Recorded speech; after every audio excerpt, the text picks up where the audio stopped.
This is, I want to just read this piece because I found this very interesting. Apropos in terms of all of our presidential candidates in some respects.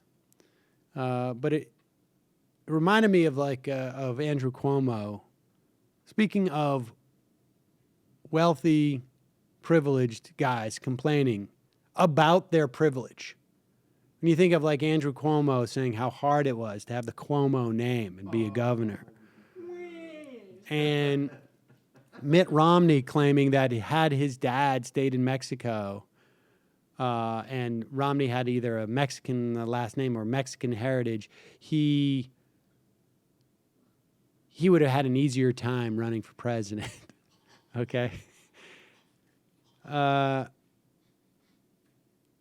This, I guess, was a couple of weeks ago, but New York Times ran I don't know, it's an op-ed. I think it was I don't know, I'd call it a report, but somebody ran the numbers of how much nepotism impacts your ability to get things. And there was another story I read, I think it was in the Times, maybe it was in the Atlantic, about when we talk about wealth inequality in this country, people try and make a counter argument that it's not so much wealth inequality, but mobility, which is problematic. That if poor people, if middle class people had the ability to make more money and enter into the 1% or the 10% or top 20%, then things would be fixed. But the problem is there's no mobility. But the problem is because wealth inequality stifles mobility. And it stifles mobility via inheritance, via wealthy people having more money to spend on making sure that their kids are wealthy. They go to private schools. They go to private colleges. They hang around with other wealthy people in social clubs or whatever it is. They take extracurricular activities. They get introduced to things like finance. Their parents save money for themselves and for their kids. I'm going to put money into a pension fund. Going to put money into a trust. And they can afford to do that more than poor people. And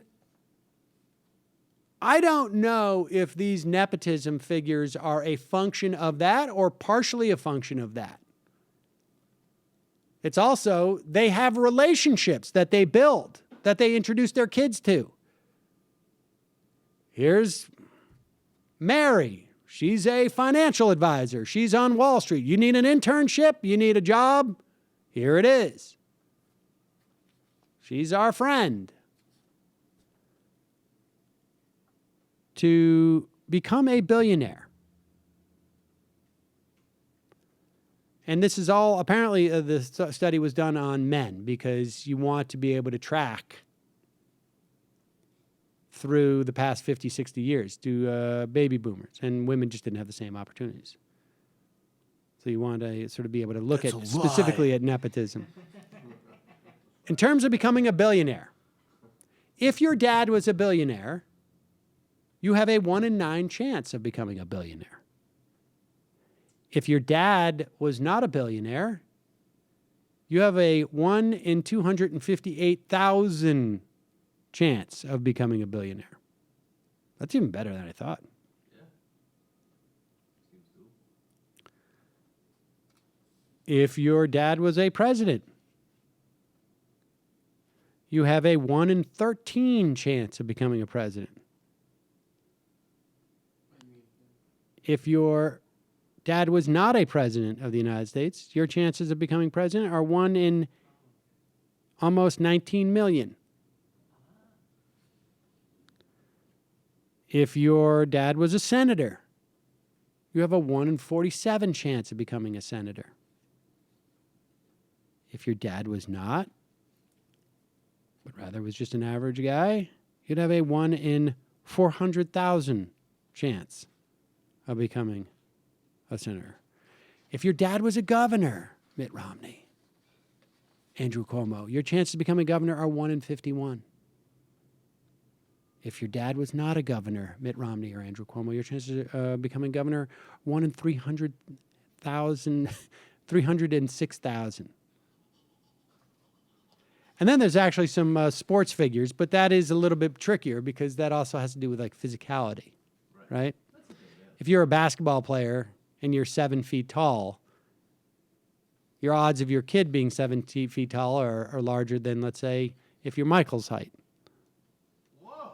Just saying. Odd to pick me. I'm not saying you're out short. of all the people in the office whose Sorry, height Matt. you can use.